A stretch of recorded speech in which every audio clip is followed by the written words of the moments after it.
മുറുക്കി കെട്ടി ആറുകാലിൽ കട്ടി വീതിൽ നിന്നെയും കെട്ടി ലാ ഇലാഹ ഇല്ലല്ലാഹ് എന്നുറക്കെ ചൊല്ലി ഭാര്യ മക്കളോടും പോലും വിടയും ചൊല്ലി പള്ളിക്കാട്ടിലേക്കാണ് യാത്ര.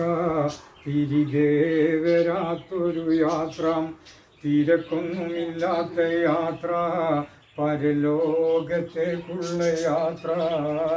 നിലം വിട്ട് ചാടല്ലേ മോനെ, നിലമാറൻ നാടല്ലേ കരളേ. കൂട്ടുകാരെല്ലാരും നിന്നെ കബറിൽ വെക്കും, കൂട്ടിനായി മുൻകറിനെ കീറാവിടെയെത്തും. അനങ്ങാൻ പറ്റാത്ത വിധം കബറിടുക്കും, അയകേറും നിന്റെ മേനി പുഴുക്കൾ തിന്നും. റബ്ബേ നീ കാത്തിടിയെന്നെ, മരണം നന്നാക്കിടുക്കോനെ. കബറിൻ്റെ ഇരുളകത്തേനെ ഈമാൻ സബ